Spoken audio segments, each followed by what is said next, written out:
Good morning. हम बात कर रहे हैं सेक्शन नंबर 177 की, राइट। चलो,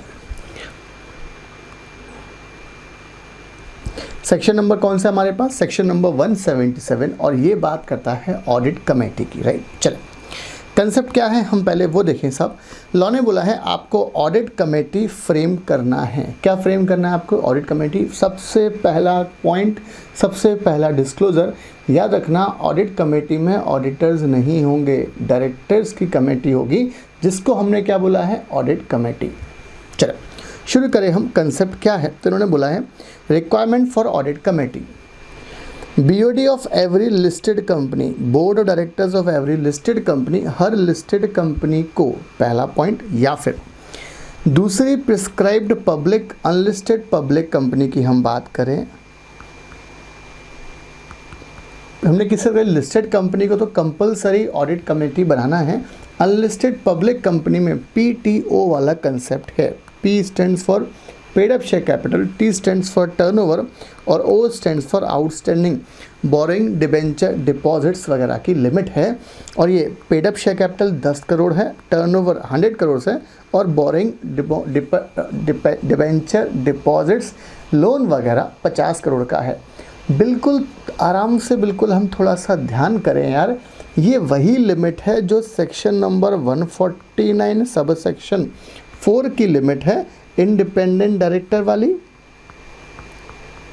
अरे भाई, इंडिपेंडेंट डायरेक्टर में भी, independent director unlisted public company में अपॉइंट करने पड़ते हैं। वही चीज़ एज इट इज़ हूबहू बिना कोई चेंज के यहाँ पर है। वहाँ पर भी PTO था, वहाँ पर भी 10, 100, 50 करोड़ की बात थी, और वहाँ पर भी following types of unlisted public company को बोला है कि बेटा तुमको ज़रूरत नहीं है इंडिपेंडेंट डायरेक्टर अपॉइंट करना। वैसा ही यहाँ पर भी बोला है कि बेटा तुमको ज़रूरत नहीं है ऑडिट कमेटी बनाना, राइट। कौन कौन सी कंपनी? जॉइंट वेंचर वाली है, होली ओन सब्सिडी है, या डोरमेंट कंपनी है, सेक्शन नंबर 455 वाली, इन सब को हमने मना कर दिया है, राइट। चले ध्यान से, शायद आपको याद आया होगा ये कॉन्सेप्ट। आगे, डायरेक्टर ऑडिट कमेटी बनाना है तो कौन कौन रहेगा? Shall consist of minimum of 3 director. कितने डायरेक्टर रहने वाले हैं? 3 डायरेक्टर रहने वाले हैं। एक बात, including independent director forming majority. 3 में से 2 डायरेक्टर क्या रहेंगे आपके? Independent director. और इंडिपेंडेंट डायरेक्टर का फटाफट सेक्शन नंबर रिकॉल करें, 4 में अपॉइंट होता है, क्वालिफाइड 6 में होता है। मेजॉरिटी ऑफ डायरेक्टर्स, अब ये बहुत प्यारी चीज़ है कि भाई आपकी कंपनी में जो भी ऑडिट कमेटी होगी उसमें मेजॉरिटी ऑफ मेंबर वो होना चाहिए जो फाइनेंशियल स्टेटमेंट को पढ़ पाएँ और उनको समझ पाएँ, read and understand the statements. आगे क्या क्या फंक्शंस रहेंगे इनके? पहला, recommendations for appointment, remuneration, terms of auditors. Auditor किस तरीके से अपॉइंट होगा, कितनी क्या हम उसको पैसा देंगे उसको हम as a remuneration for auditing the company, ये एक बात। दूसरा, रिव्यू करेगा, मॉनिटर करेगा ऑडिटर इंडिपेंडेंट है या नहीं है, इंडिपेंडेंस क्लॉज उसके ऊपर लगेगा। Scrutiny of inter corporate loans investment, ये भी चेक करेगा। एक कंपनी ने दूसरी कंपनी को लोन दिया है तो वो उनकी कंडीशंस बराबर हैं या नहीं है, ये भी कौन चेक करने वाला है यार? ऑडिट कमेटी के मेंबर्स। अप्रूवल और subsequent modifications of transactions of the company with related party. Related party के साथ अगर कोई ट्रांजैक्शन करा उसको भी ये चेक करेगा। वैल्यूएशन ऑफ अंडरटेकिंग और assets of the company, evaluation of internal financial control and risk management वगैरह वगैरह, ये सारे इनके ढेर सारे फंक्शंस रहेंगे। किसके? ऑडिट कमेटी के। लॉ ने बोला है जब ये एक्ट आया था 2013 में, तब से आपको 1 साल का हमने रिलैक्सेशन दिया था कि आपके पास जो भी ऑडिट कमेटी पुराने सेक्शन में, कंपनीज एक्ट 1956 में सेक्शन नंबर 292A हुआ करता था, तो लॉ ने बोला तब आपकी ऑडिट कमेटी उस तरीके से बना करती थी। फिर सेक्शन नंबर 177 आया 2013 में, तो आपको हमने 1 साल का वक्त दिया था कि भाई आप इसके हिसाब से आप ऑडिट कमेटी का कॉन्स्टिट्यूशन करें, राइट। चलो, अब यहाँ पर आपको ऑडिट कमेटी का कॉन्स्टिट्यूशन करना है तो आपको ध्यान रखना है कि भाई इंडिपेंडेंट डायरेक्टर की बहुत ज़्यादा महत्वता है, ये हमारे लिए इम्पॉर्टेंट प्रोविज़न हो गया, राइट। सेक्शन नंबर कौन सा आया? 177। आगे चले, थोड़ी सी और बात। जो भी ऑडिट कमेटी है मे call for any comments from the internal control system पे, ऑडिटर से कमेंट बुलाएगा। वो इंटरनल कंट्रोल सिस्टम कैसा है, स्कोप ऑफ द ऑडिट क्या है, observation of auditor, review of financial statement before their submission to the board, right. आपको ये सारे काम के लिए ऑडिटर के से इंफॉर्मेशन ले सकता है, उसके कमेंट्स कॉल कर सकता है ऑडिट कमेटी। चल, यहाँ तक हमारा एक कॉन्सेप्ट क्लियर हुआ सेक्शन नंबर 177 में। अब हम जो बात कर रहे हैं वो थोड़ी सी अलग है। हम बात कर रहे हैं requirement for vigil mechanism, right.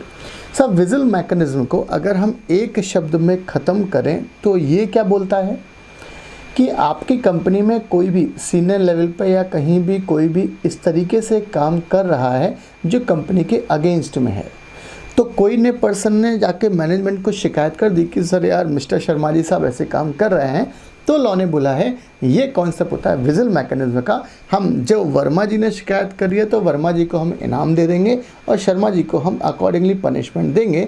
एक तरह से चुगली करने की जो कॉन्सेप्ट है, राइट, भारत प्रथा में बहुत चलता है। ये चीज़ें हैं विजिल मैकेनिज्म के बारे में। It shall provide an opportunity to the directors and employees to report the genuine concern। genuine concern है, आपको हमने मौका दिया है रिपोर्ट करने का। एक बात, establishment of vigil mechanism, law ने बोला किस किस को बनाना पड़ता है, लिस्टेड कंपनी को बनाना पड़ेगा। Companies which accept deposit from public, जो डिपॉजिट लेती हैं, सेक्शन नंबर 73 कंपनीज एक्ट में डिपॉजिट्स के प्रोविज़न है, वो वाली बात करें, उनकी बात करें हम। या companies which have borrowed money from banks और पीएफआई मतलब public financial institution in excess of 50 crore rupees, इनको विजिल मैकेनिज्म वाला कॉन्सेप्ट फॉलो करना पड़ेगा, राइट। एक बात, अब आपको ये इस्टेब्लिश कैसे करनी है, ध्यान से, किस किस के ऊपर लगेगा विजिल मैकेनिज्म वाला कॉन्सेप्ट, लिस्टेड कंपनी, ऐसी कंपनी जो पब्लिक से डिपॉजिट लिया, भाई पब्लिक का पैसा इन्वॉल्व है, ज़रूरी सतर्कता हमको चाहिए है। या कंपनी जिन्होंने बोरो करा है from bank of PFI in excess of rupees 550 crore.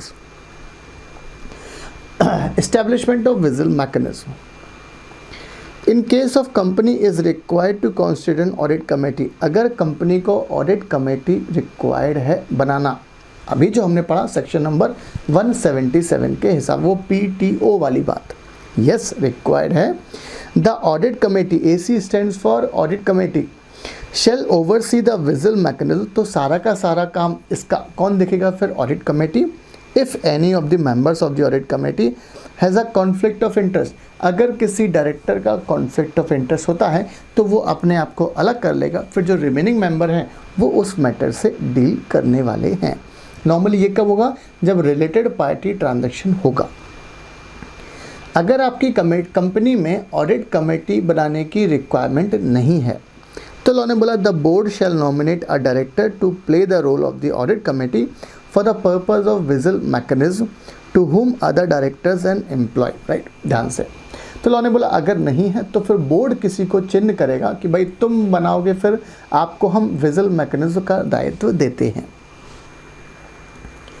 Company पे फाइन कितना है, 1 लाख रुपए से 5 लाख तक, ऑफिसर पे 1 साल का रहना खाना फ्री है। कितना लगेगा, मात्र आपका 25,000 रुपये से 1 लाख रुपए तक, राइट। चल, तो ये हमारे पास छोटा सा सेक्शन नंबर कौन सा है, 177, जो हमने बात करी है ऑडिट कमेटी की। ध्यान क्या रखना है आपको, कॉन्स्टिट्यूशन क्या है आपका, पीटीओ ध्यान रखना है, 10 करोड़ रुपए paid up share capital, 100 crore रुपए टर्नओवर एंड 50 करोड़ रुपीज़ का बोरिंग वगैरह की बात। 3 कंपनी को रिलैक्सेशन है, जॉइंट वेंचर को, होली ओन्ड सब्सिडी कंपनी को और आपकी डोरमेंट कंपनी को, राइट। कितने होंगे, minimum 3 director, majority independent director रहेगा। और फंक्शंस क्या है वो हमने बात करी है, और विजिल मैकेनिज्म की बात हमने करी है। चलो, इसी के पीछे सेक्शन नंबर 178 है, हम वो भी बात करें साथ में।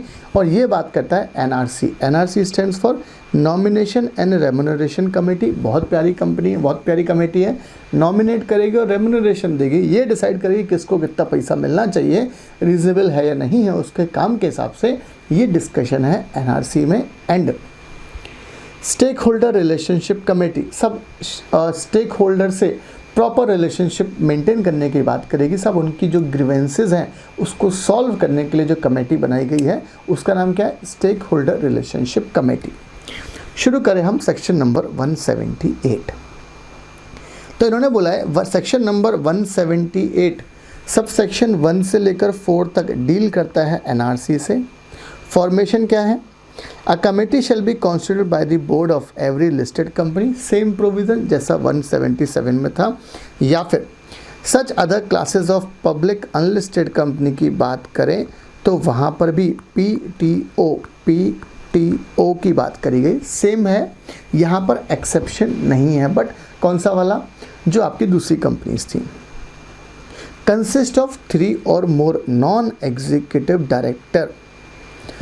सेक्शन नंबर 177 में भी 3 डायरेक्टर हैं, यहाँ पर भी 3 डायरेक्टर है, वहाँ पर 3 डायरेक्टर थे, यहाँ पर 3 नॉन एग्जीक्यूटिव डायरेक्टर हैं। Out of which not less than 1/2 shall be the independent director. वहाँ भी यही कंसेप्ट था कि भाई मेजॉरिटी क्या होना चाहिए, आपके पास आईडी होना चाहिए, इंडिपेंडेंट डायरेक्टर। यहाँ भी वही कंसेप्ट बोल रहा है, बट वहाँ नॉर्मल डायरेक्टर 3, यहाँ non executive director 3। The chairman, भले ही कंपनी का आपका एग्जीक्यूटिव हो या नॉन एग्जीक्यूटिव हो, वो लॉ ने बोला है वो चेयरमैन नहीं बनेगा। He may be appointed as a member to the committee. याद रखना, आपकी कंपनी का जो चेयरमैन है, सबसे फॉर एग्जांपल रिलायंस के केस में मुकेश अंबानी, भले ही वो एग्जीक्यूटिव डायरेक्टर हो या नॉन एग्जीक्यूटिव डायरेक्टर हो, वो इस कमेटी का एनआरसी का चेयरपर्सन नहीं बनेगा, वो इस कमेटी का मेंबर बन सकता है, उसके कोई मना नहीं है। एनआरसी आइडेंटिफाई करेगा होनहार पर्सन को, इस तरीके के पर्सन को जिनको हम सीनियर मैनेजमेंट में बिठा सकें। सीनियर मैनेजमेंट मतलब just below the board of directors. While formulating such policy the NRC shall ensure that the level and composition of remuneration is reasonable. ये चेक करना है आपको, क्या वो रीजनेबल है या नहीं है। Relationship of remuneration to the performance is clear. भाई जो आपको मिल रहा है पैसा प्लस आप जो काम कर रहे हो वो दोनों में एक जैसा है कि नहीं है। Remuneration to director and KMP, इसका भी ये चेक करने वाला है। चल, हमने बात करी सेक्शन नंबर 178 सब सेक्शन 1 से लेकर 4 तक किससे डील करता है, ये बात करता है एनआरसी से। एनआरसी में 3 नॉन एग्जीक्यूटिव डायरेक्टर होंगे मिनिमम, उसमें से हाफ क्या होंगे आपके, कम से कम आईडी होने वाले हैं। जो आपकी कंपनी का चेयरपर्सन है, भले ही वो एग्जीक्यूटिव हो या नॉन एग्जीक्यूटिव हो, लॉ ने बोला उससे हमें फ़र्क नहीं पड़ता, वो पर्सन इस वाली कमेटी का एनआरसी का चेयरपर्सन नहीं बनेगा, मेंबर बन सकता है, उसमें कोई प्रॉब्लम नहीं है। आगे section number 178 sub section 5 and 6 क्या बात करता है, स्टेक होल्डर रिलेशनशिप कमेटी की। ध्यान से, establishment of stakeholder relationship committee. Law ने बोला ये वाली कमेटी मैंडेटरी कब है, बहुत ध्यान से, बहुत ही बढ़िया पॉइंट है।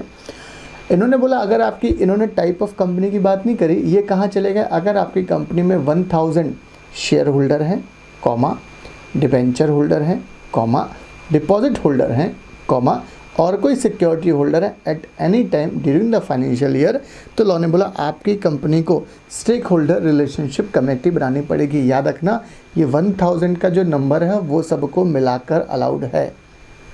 मेरी कंपनी में 500 शेयर होल्डर हैं, 200 डिबेंचर होल्डर हैं, 300 ये हैं वो हैं, सब मिलाकर 1000 हो गया, हमें बनानी पड़ेगी सब सेक्शन 5 एंड 6 में stakeholder relationship committee. Chairman कौन होगा, who shall be a non executive director. जो कौन होगा आपका नॉन एग्जीक्यूटिव डायरेक्टर होगा वो यहाँ पर चेयरपर्सन बनेगा। काम क्या करना है इनको, this committee shell consider and solve the grievances of security holders of the company. सब सिक्योरिटी होल्डर वालों को फ़ोन लगाएगी कि सर कैसा क्या माहौल है, आपको सब कुछ अच्छा लग रहा है, उनसे मधुर संबंध बनाएंगे। ये सारी चीज़ें हैं section number 178 sub section 5 and 6 में। जो भी चेयरमैन होगा यहाँ का वो अटेंड करेगा general meeting of the company, और अगर ये in the absence of any other, अगर चेयरमैन नहीं है तो जो दूसरा मेंबर ऑथराइज है कमेटी के द्वारा वो कंपनी की जनरल मीटिंग अटेंड करने वाला है। राइट। तो ये हमारे पास छोटा सा section number 177, section number 178, section number 177 बात करता है ऑडिट कमेटी की, सेक्शन नंबर 178 बात करता है NRC and stakeholder relationship committee की।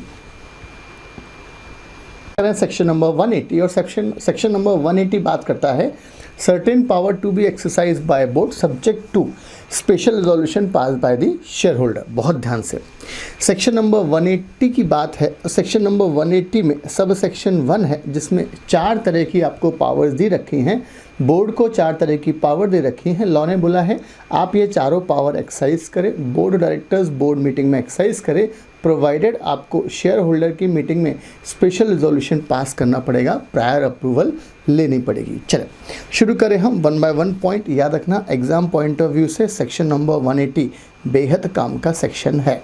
शुरू करें हम। सबसे पहला पॉइंट है to cell, lease or otherwise dispose of whole और substantial the whole of the undertaking. बहुत ध्यान से सेक्शन नंबर कौन सा है? सेक्शन नंबर 180 है, सब सेक्शन 1 है। क्लॉज कौन सा है उसका? क्लॉज ए है। और वो क्या बोलता है? To cell, lease, otherwise dispose of the whole और substantial the whole of the undertaking. आप पूरी की पूरी अंडरटेकिंग को सेल कर रहे हैं, लीज पे दे रहे हैं, या अदरवाइज डिस्पोज ऑफ कर रहे हैं, या पूरी की पूरी अंडरटेकिंग को नहीं कर रहे हैं बट उसका सब्सटेंशियल पार्ट को कर रहे हैं, तो सेक्शन नंबर कौन सा लगेगा यार? सेक्शन नंबर लगेगा 180। एक बात। दूसरी बात, अब यहाँ पर डिफाइन किया है नीचे कि भाई सब्सटेंशियल पार्ट ऑफ अंडरटेकिंग क्या होता है और पूरी की पूरी अंडरटेकिंग क्या होता है। अंडरटेकिंग क्या होता है वो बताया है और सब्सटेंशियल पार्ट ऑफ अंडरटेकिंग जो होता है वो भी बताया है लॉ में। अच्छा, इसका मतलब ये हुआ अगर आप जिस भी अपनी कंपनी के अंडरटेकिंग को, या हम बोले तो आपके हिस्से को जो आप सेल कर रहे हैं, अगर वो अंडरटेकिंग हो गया तो कंपलसरी आपको एसआर पास करना पड़ेगा। अगर अंडरटेकिंग नहीं हुआ तो आपको एसआर पास करने की ज़रूरत नहीं है, सिंपल बोर्ड मीटिंग में ही आपका काम बन जाना है। ध्यान से हम शुरू करें। सबसे पहले हम देखें अंडरटेकिंग। किसी भी कंपनी के पार्ट को जिसको आप सेल कर रहे हैं, लीज कर रहे हैं, उसको हम अंडरटेकिंग कब कहेंगे? लॉ ने 2 क्राइटेरिया दिए हैं आपको, बहुत ध्यान से। Undertaking means the investment of the company exceeds 20% of its net worth, और ये as per the audited balance sheet of the preceding financial year. बहुत ध्यान से इन्होंने बोला अंडरटेकिंग, उस हिस्से को हम अंडरटेकिंग कब कहेंगे? जब आपकी नेटवर्थ का 20%, आपकी कंपनी की नेटवर्थ का 20% इन्वेस्टमेंट हो उसमें, राइट। चलें, फॉर एग्जाम्पल मेरी कंपनी है और मेरी कंपनी है मुंबई में, राइट। मेरी कंपनी कहाँ पर है साहब? मेरी कंपनी मुंबई में है। मेरी कंपनी की एक छोटा सा पार्ट है, इसको हम सेल करने का सोच रहे हैं या इसको हम लीज पे देने का सोच रहे हैं, राइट। अब ध्यान से, तो लॉ ने क्या करा, आप एक काम करें, आपकी कंपनी की नेटवर्थ निकालें, राइट। आप अपनी कंपनी की नेटवर्थ निकालें। नेटवर्थ का फॉर्मूला क्या है? तो आपके चार्ट्स में दिया हुआ है कि भाई नेटवर्थ मतलब डेफिनेशन है इसकी, aggregate value of paid up share capital low, plus करो उसमें सारे के सारे reserve after deducting the aggregate value of losses, deferred expenditure, miscellaneous expenditure, not return of. But आपको क्या क्या कंसीडर नहीं करना है? रिवॉल्यूशन रिजर्व जो आया है या राइट बैक ऑफ डेप्रिसिएशन, इन चीज़ों को कंसीडर नहीं करना है। प्लस माइनस करोगे, इन नीचे वाली चीज़ को इग्नोर करोगे, आप क्या क्या निकल के आएगी? नेटवर्थ निकल के आ जाएगी, राइट। आगे तो लॉ ने क्या बोला? आप अपनी कंपनी की क्या निकालें? नेटवर्थ निकालें। ये सब कंपनी की हमने नेटवर्थ निकाली। फॉर एग्जाम्पल ये आई 100 करोड़, और ये फिगर जो है paid up share capital, free reserve वगैरह, ये लेटेस्ट ऑडिटेड बैलेंस शीट के फिगर हमको लेने हैं। अब ध्यान से लॉ ने बोला इसका निकालो आप 20%, राइट। इसका निकाला 20%, तो वो आया 20 CR, राइट। तो आया वो 20 CR निकल कर आया। अब ध्यान से 100 करोड़ का 20% 20 करोड़ रुपीज़ निकल कर आया। अब अब लॉ ने बोला है इंपॉर्टेंट चीज़, अगर आपकी कंपनी का इसमें इन्वेस्टमेंट,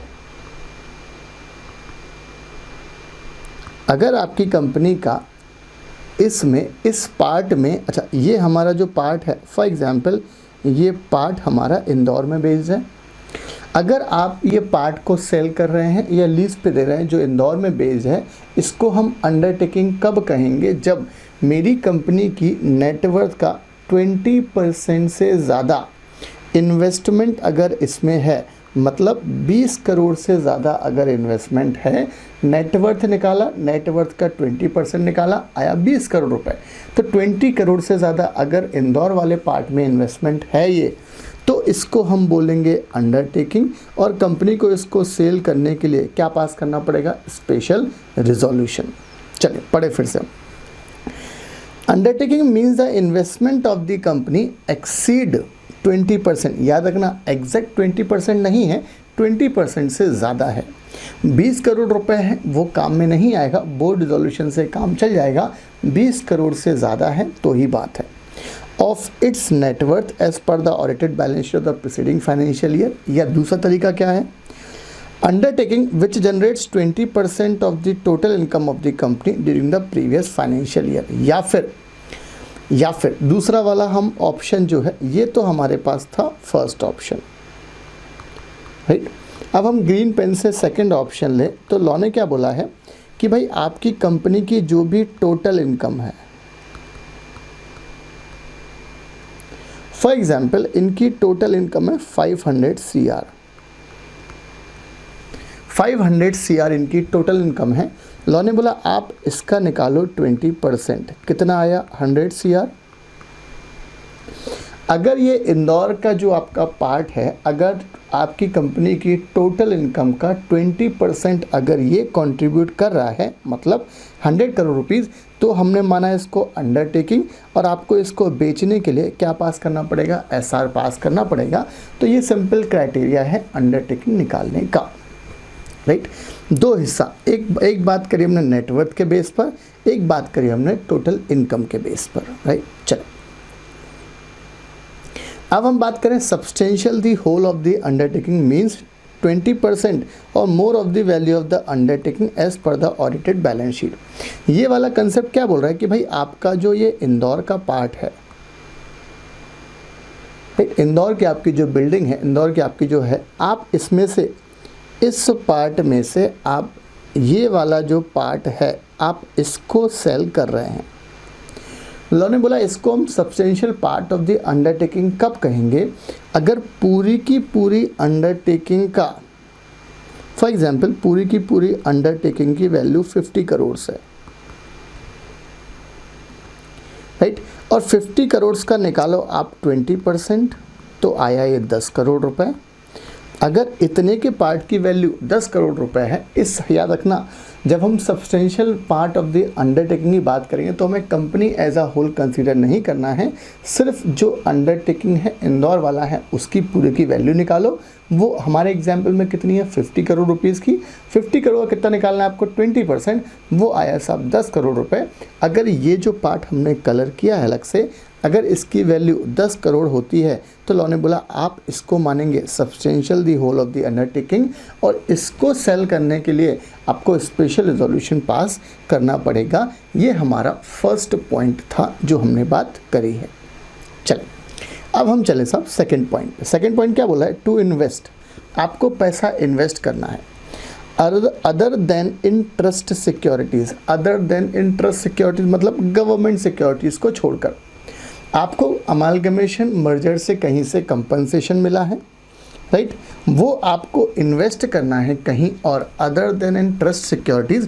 लॉ ने बोला बिंदास करो, हमें कोई दिक्कत नहीं है, बट पहले शेयर होल्डर से SR पास करवाना पड़ेगा। ये हमारे पास सेकंड पॉइंट था। क्लॉज नंबर C, बहुत ध्यान से, to borrow money together with the already borrowed money by the company, सब will exceed paid up share capital, free reserve and security premium। For example, मेरी कंपनी ने, हमने earlier बोरो किया है 100 करोड़, और अभी हमारी प्रपोज्ड बोरोइंग जो है वो हमारी होने वाली है लगभग 10 करोड़ की, राइट। अब आपको पेड अप शेयर कैपिटल का फिगर है कंपनी का, फॉर एग्जांपल ये है 80 CR। फ्री रिजर्व का फिगर है फॉर एग्जांपल ये है 30 CR। और सिक्योरिटी प्रीमियम का फिगर है फॉर एग्जांपल ये है 20 CR, करेक्ट। अब आपको क्या करना है, 80 + 30 + 20 को आपको सबको प्लस करो, तो ये हो गया आपका 130 CR एक फिगर। दूसरा, इन दोनों को प्लस करो 110 CR। तो लॉ ने बोला है अगर आपकी पुरानी वाली बोरोइंग बैलेंस शीट में आपको दिख जाएगी एग्जाम के क्वेश्चन में, राइट। पुरानी वाली बोरोइंग प्लस अभी जो बोरोइंग करने वाला it is called propose borrowing, अगर ये ज़्यादा होती है किससे, कंपनी की paid up share capital, free reserve और सिक्योरिटी प्रीमियम से, तो आपको SR पास करना पड़ेगा। हमारे वाले एग्जाम्पल में हमारी बोरोइंग कम है तो हमको SR पास करने की ज़रूरत नहीं है। बट अगर फॉर एग्जाम्पल अगर ये हमारी 50 करोड़ रुपीस की प्रपोज्ड बोरोइंग होती तो टोटल हो जाता 150 करोड़, हमारे पास लिमिट कितनी है 130 करोड़ की, तो फिर ये पॉइंट लग जाता। इस वाली सिचुएशन में will exceed paid up share capital, free reserve, security premium provided that acceptance by the banking company अगर पैसा ले रही है in the normal course of business, उसको हम बोरिंग नहीं कहते हैं। एक बात आगे लॉ ने बोला है कि जो भी स्पेशल रेजोल्यूशन पास करोगे उसमें लिखना है आपको मैक्सिमम कितना अमाउंट बोरो करना है। और ये जो हम बोरोइंग की बात कर रहे हैं ना, proposed borrowing plus previous borrowing, इसमें आपको टेम्परेरी लोन को काउंट नहीं करना है। टेम्परेरी लोन मतलब वो लोन जो हमने ऑर्डिनरी कोर्स ऑफ बिजनेस में लिया है, जो लोन रिपेबल ऑन डिमांड हो उसको हम टेम्परेरी लोन बोलते हैं। एग्जाम के क्वेश्चन में आपको दिया रखेगा, या फिर ऐसा लोन जो 6 महीने का ड्यूरेशन का हो, ऐसे लोन को आपको इस बोरोइंग में शामिल नहीं करना है। एग्ज़ाम में क्वेश्चन में दिया रहेगा भाई एक हमने एक बैंक से लोन लिया है, इस तारीख को लिया, और नीचे लिख देगा कि इस तारीख को हमने वापस कर दिया। आपके दिमाग में बत्ती जलना चाहिए कि साहब ये तो 6 महीने से कम हुआ, तो ये इस कैलकुलेशन में नहीं आएगा, बोरोइंग के कैलकुलेशन में नहीं आएगा। बट अगर आपने वर्किंग कैपिटल लोन लिया था बट आपने उससे फाइनेंशियल एक्सपेंडिचर कर दिया, राइट, आपने वर्किंग कैपिटल लोन लेके आपने बिल्डिंग खड़ी कर दी कंपनी की, तो लॉ ने बोला फिर वो इसका पार्ट होगा, राइट। फिर किसका पार्ट होगा, वो मेन बोरोइंग का पार्ट होने वाला है। चल, ये हमारे पास पॉइंट नंबर सी है, क्लॉज सी है। याद रखना एग्जाम में इसके ऊपर प्रैक्टिकल क्वेश्चन आए हैं, तो आपको बोरोइंग पहले कैलकुलेट करनी है भाई, propose borrowing plus previous borrowing, paid up share capital, free reserve, premium का अमाउंट लें, दोनों को कंपेयर करें स्टेप बाय स्टेप में। अगर ज़्यादा होता है तो आपको SR पास करना पड़ेगा, बट याद रखना टेम्प्रेरी लोन शामिल नहीं करना। एंड टेम्प्रेरी लोन को 2 पार्ट में बोला, temporary loan repayable on demand है, या ऐसा लोन जो 6 महीने में आपका वापस कर दिया आपने, उस लोन को हमने कहाँ कैटेगराइज किया है, टेम्प्रेरी लोन में। आगे D point, to remit or give time for the repayment of any debt due by a director. सब डायरेक्टर को हमने वक्त दिया, डायरेक्टर से पैसा लेना था, बट डायरेक्टर को हमने बोला चल कोई नहीं तू 6 महीने में और दे दिया पैसा। तो लॉ ने बोला अगर ऐसा कुछ आपने बोला है, डायरेक्टर को और टाइम दिया, लॉ ने बोला वो तुम्हारा पैसा नहीं है, वो शेयर होल्डर का पैसा है, तो आप किससे अप्रूवल लेकर आओ, शेयर होल्डर से अप्रूवल लेकर आओ। ये हमारा क्लॉज नंबर डी हुआ। तो ये चारों के चारों clause A, B, C and D। चलो, सेक्शन नंबर 180 का सेकंड चार्ट है, छोटी छोटी सी बातें हैं। इन्होंने बोला nothing contain in clause A shall affect. पहला, अगर आपने SR पास नहीं करा और आपने अंडरटेकिंग सेल आउट कर दी और अंडरटेकिंग बायर ने लिया गुड फेथ में, लॉ ने बोला बायर के राइट पर कोई भी फ़र्क नहीं पड़ेगा। एक बात, अगर आपकी कंपनी का सेलिंग और लीजिंग एक ऑर्डिनरी बिजनेस है तो फिर आपको SR वैसार की रिक्वायरमेंट ही नहीं है, सेक्शन नंबर 180 आपके ऊपर अप्लाई ही नहीं होगा।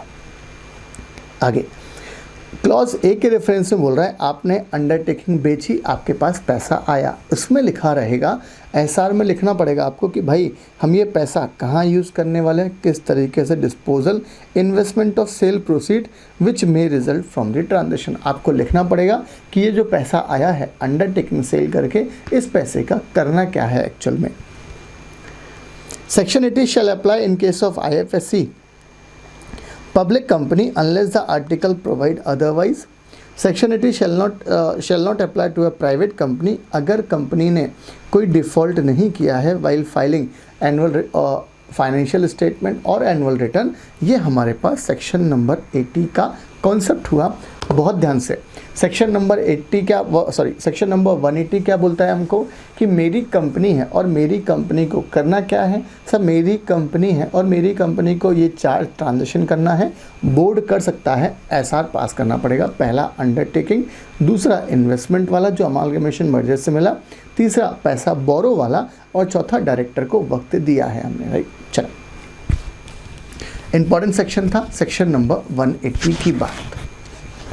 Section number 181, section number 182 and section number 183 की बात। बहुत ध्यान से, राइट।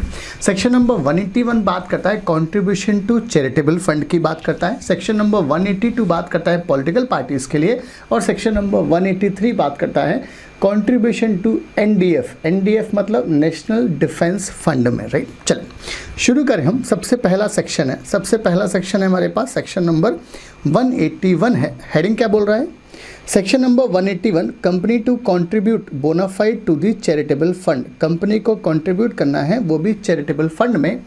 तो लॉ ने बोला है सिंपल कॉन्सेप्ट कि भाई बोर्ड ऑफ डायरेक्टर्स मेरी कंपनी के जो हैं वो अप टू 5% तक कंट्रीब्यूट कर सकते हैं बोर्ड रिजोल्यूशन पास करके बोर्ड मीटिंग में। एक बात, 5% किसका? तो लॉ ने बोला नेट प्रॉफिट निकालो, पिछले 3 साल का नेट प्रॉफिट निकालो, सबका टोटल लगाओ, एवरेज आउट करो, एवरेज आउट करके जो भी आया है उसका 5% तक दे दो, वो भी किसकी अप्रूवल से?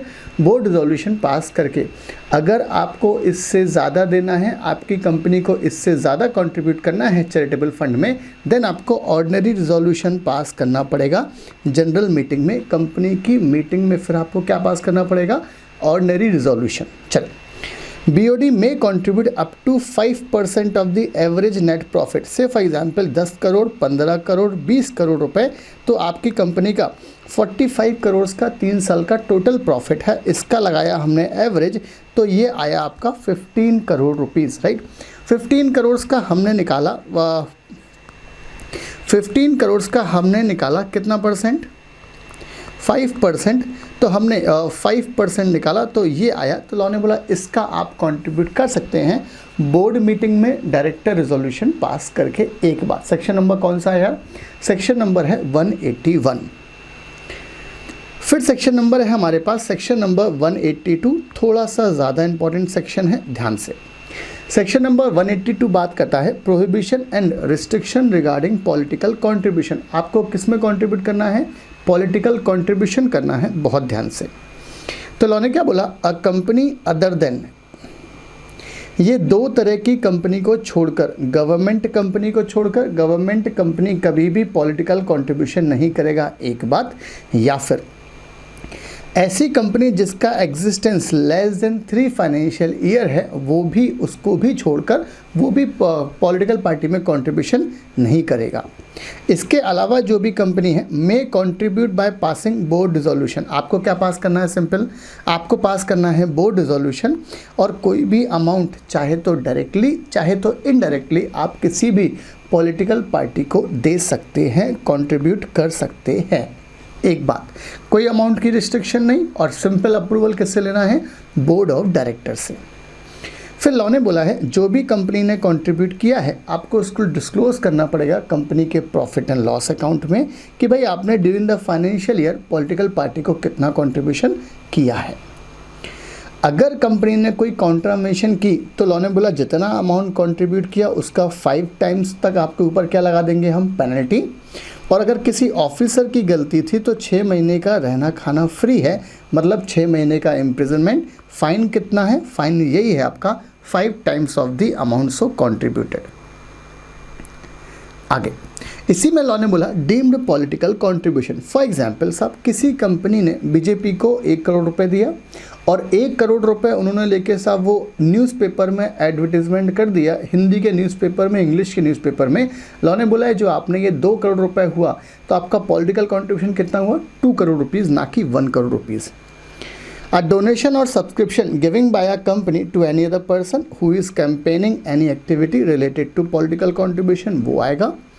The amount of expenditure incurred directly indirectly by a company on an advertisement in any publication, ये भी यहाँ पर आएगा और ये आएगा आपका डीम्ड पॉलिटिकल कंट्रीब्यूशन में, राइट. चलिए, हमने बात की है section number 181, section number 182.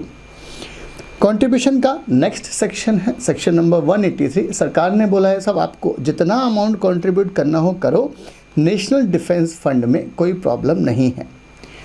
Power of board and other persons to make contribution to NDF. NDF मतलब national defence fund. The BOD of any company और एनी पर्सन और any authority exercising the power of board और the company in general meeting, चाहे तो board resolution pass कर दो चाहे ordinary resolution pass कर दो. लोगों ने बोला वो भले ही सेक्शन नंबर 180, 181, 182 में कुछ भी लिखाओ, हमको मतलब नहीं है. आप जितना अमाउंट चाहें उतना अमाउंट कंट्रीब्यूट कर सकते हैं नेशनल डिफेंस फंड में, प्रोवाइडेड इतना आपको डिस्क्लोज़र करना पड़ेगा प्रॉफिट एंड लॉस अकाउंट में. ये हमारे पास सेक्शन नंबर 181, 182 एंड 183 की छोटी सी कहानी थी, right. Exam point of view से बात करें तो एग्ज़ाम में 5 नंबर का सवाल इस पे वो पूछ लेता है आपसे, राइट. चलिए करें सेक्शन नंबर 184 की, और सेक्शन नंबर 184 बहुत इंपॉर्टेंट है. इस सेक्शन का रेफरेंस 188 और आगे की सेक्शंस में भी आता है, राइट. हमने बोर्ड मीटिंग में भी इसका रेफरेंस देखा है. ये बात करा है disclosure of interest of director, बराबर है. हमको इंटरेस्ट, अगर डायरेक्टर का इंटरेस्ट है कुछ बोर्ड मीटिंग में किसी भी मैटर में कहीं पर भी आपको डिस्क्लोज करना पड़ेगा, क्योंकि अगर डिस्क्लोजर नहीं करा मतलब अगर इंटरेस्ट हुआ तो मे बी वो शेयर होल्डर के अगेंस्ट में डिसीजन ले सकता है खुद के बेनिफिट के लिए. हम बात कर रहे हैं सेक्शन नंबर 184 और सेक्शन नंबर 184 बात करता है disclosure of interest of director. बहुत ध्यान से, सबसे पहली बात तो है लॉ ने बोला डिस्क्लोजर देना है फर्स्ट बोर्ड मीटिंग में. कहाँ पर डिस्क्लोजर देना है आपको? फर्स्ट बोर्ड मीटिंग में. Every director shell at the first meeting of board, जिसमें वो पार्टिसिपेट कर रहा है एज अ डायरेक्टर, तब आपको डिस्क्लोजर देना है. हर फाइनेंशियल ईयर में आपको डिस्क्लोजर देना है, या कभी अगर आपका चेंज हुआ तो भी आपको डिस्क्लोजर देना है. बहुत ध्यान से, हर फाइनेंशियल ईयर में आपको डिस्क्लोजर देना है, ये बात है. हर फाइनेंशियल ईयर में आपको डिस्क्लोजर देना है. और थर्ड वाला पॉइंट क्या बोल रहा है? अगर कोई चेंज होता है तो ये हो गया हमारा A पॉइंट, ये हो गया हमारा B पॉइंट और ये हो गया हमारा C पॉइंट.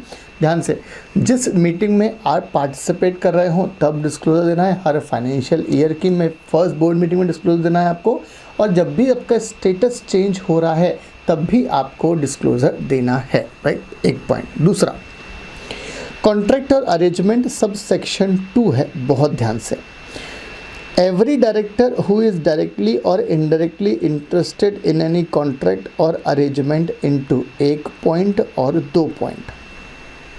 अगर मेरी कंपनी का डायरेक्टर कोई भी ऐसा कॉन्ट्रैक्ट कर रहा है जिसमें वो डायरेक्टली इनडायरेक्टली इंटरेस्टेड है, किसके साथ में? With a body corporate. किसके साथ कॉन्ट्रैक्ट कर रहा है? मेरी कंपनी का डायरेक्टर कॉन्ट्रैक्ट कर रहा है किसी बॉडी कॉरपोरेट के साथ में, जिसमें डायरेक्टर होल्डिंग मोर देन 2%. बहुत ध्यान से अंडरलाइन करने वाला पॉइंट कौन सा है? More than. मतलब हम 2% की बात नहीं कर रहे हैं, 2% से ज़्यादा की बात कर रहे हैं. More than 2% share holding of that body corporate. मेरी कंपनी का डायरेक्टर, जिसमें हम डिस्क्लोजर की बात कर रहे हैं, मेरी कंपनी का डायरेक्टर उस बॉडी कॉरपोरेट का कितना परसेंट होल्डिंग करे हैं? मोर देन 2% से ज़्यादा. और या फिर डायरेक्टर वो उस बॉडी कॉरपोरेट का प्रमोटर है, मैनेजर है, CEO of that body corporate है, तो लॉ ने बोला है साहब हम आपको डिस्क्लोजर ऑफ इंटरेस्ट रिक्वायर्ड होगा. फॉर एग्जाम्पल, कोई कंपनी है A लिमिटेड, इसमें डायरेक्टर हैं साहब फॉर एग्जाम्पल अनिल, राइट. अब जो मिस्टर अनिल हैं और ये इस कंपनी में डायरेक्टर हैं, अब किसी बॉडी कॉरपोरेट के साथ में कोई कॉन्ट्रैक्ट हो रहा है,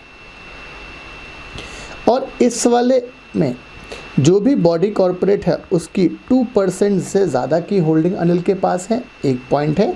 या फिर अनिल इस वाली बॉडी कॉर्पोरेट का प्रमोटर है, मैनेजर है, वगैरह वगैरह, ये सब चीज़ें हमको ध्यान में रखनी है। ये CEO of that body corporate है।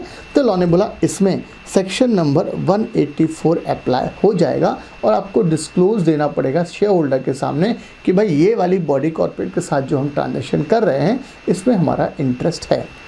आगे सेकेंड पॉइंट, अगर कंपनी का कॉन्ट्रैक्ट हो रहा है किसी फर्म के साथ में या कोई एंटिटी के साथ में जिसमें जो मेरी कंपनी का डायरेक्टर है अनिल है, ये हम सेकंड पॉइंट की बात करें ग्रीन पेन से, ये जो अनिल है ये उस फर्म में पार्टनर है, ओनर है या उस एंटिटी में मेंबर है।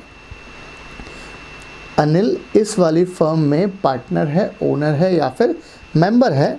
shall disclose the nature of his concern and shall not participate in such meeting। तो लॉ ने बोला अगर आपका 2% से ज़्यादा होल्डिंग है, promoter, director, CEO of that body corporate है, फर्म के केस में पार्टनर, ओनर वगैरह है, तो आपको उस बोर्ड मीटिंग में पार्टिसिपेट नहीं करना है। पहली बात, अगर आपने डिस्क्लोज़र नहीं दिया तो लॉ ने बोला ये जो कॉन्ट्रैक्ट हुआ है ये वॉइडेबल होगा। इसका नेचर क्या होगा? Voidable at the option of the company. Company के ऑप्शन पे ये वॉइडेबल होने वाला है। तो सेक्शन नंबर 184 कब नहीं लगेगा? जब 2% से ज़्यादा की होल्डिंग ना हो, मतलब एग्जैक्ट 2% होल्डिंग है तो भी सेक्शन नंबर 184 नहीं लगेगा। Section 184 shall not be applicable over the contract between two company where any of the director of the one company or two or more of them together hold not more than 2% of the paid up share capital of the company। आगे, director interested after entering into a contract. बहुत संभावना है कि मेरी company का director पहले तो interested नहीं था जिस टाइम पर हम कॉन्ट्रैक्ट कर रहे हैं उस बॉडी कॉर्पोरेट के साथ में या उस पार्टनरशिप फर्म के साथ में या एंटिटी के साथ में, बाद में इंटरेस्टेड हो गया तो क्या? तो लॉ ने बोला डिस्क्लोज हिज कंसर्न और इंटरेस्ट। जैसे ही वो इंटरेस्टेड हो गया तो उसको डिस्क्लोज करना पड़ेगा, या at the first board meeting held after he become so interested, जैसे ही वो इंटरेस्ट हो गया तब डिस्क्लोजर दे दे, या उसके बाद जो फर्स्ट बोर्ड मीटिंग हो रही है उसमें आपको डिस्क्लोजर देना पड़ेगा। अगर डायरेक्टर ने नहीं दिया तो लॉ ने बोला कोई बात नहीं, 1 साल का रहना खाना फ्री है। कितने पैसे लगेंगे? 50,000 से 1 लाख रुपए तक का आपके ऊपर फाइन लग सकता है। आगे फिर कुछ एग्जम्पशंस दी गई हैं। Exemptions under section 184(2) company vide notification 5 June 2015 में सेक्शन नंबर 8 NGO कंपनी है only if the transaction with reference to 188 on the basis of terms and condition of contract arrangement exceed 1 lakh, right. इन्होंने बोला अगर 188 related party transaction का कोई transaction होता है section number 8 वाली कंपनी के साथ में, तो ये सेक्शन कब लगेगा? जब उसकी वैल्यू 1 लाख रुपए से ज़्यादा होगी तभी ये ट्रांजेक्शन लगने वाला है, अदरवाइज इसमें एग्जम्पशन है। प्राइवेट कंपनी को एक अलग से एग्जम्पशन दी है कि डायरेक्टर इंटरेस्टेड डायरेक्टर अपना डिस्क्लोज कर दे इंटरेस्ट, उसके बाद उस बोर्ड मीटिंग में वो पार्टिसिपेट कर सकता है, राइट। ध्यान से, ऐसा इसलिए क्योंकि ये प्राइवेट कंपनी में तो पैसा आपका खुद का ही है। लाने बोला हमें क्या दिक्कत है। Section 184(2) subsection 2 shall apply to specified IFSC public company with the exception that interested director may participate in such meeting provided the disclosure of his interest is made by the concerned director either prior or at the meeting। आप meeting start होने के पहले disclose कर दें या meeting में कर दें तो कोई दिक्कत नहीं है। ऐसी IFSC पब्लिक कंपनी में या प्राइवेट कंपनी में आप इनकी मीटिंग में पार्टिसिपेट कर सकते हैं। सेक्शन नंबर कौन सा है यार?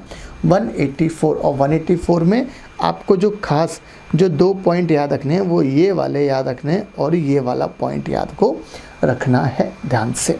ये हमारे पास सेक्शन नंबर 184 हुआ। और सेक्शन नंबर 184 में वो आपको एग्जैक्ट 2% होल्डिंग देता है। ध्यान रखना यहाँ पर लॉ में वर्ड है पेड अप शेयर कैपिटल का, राइट। अगर इससे कम है या 2% एग्जैक्ट है तो भी आपके ऊपर ये प्रोविज़न नहीं लगने वाला है।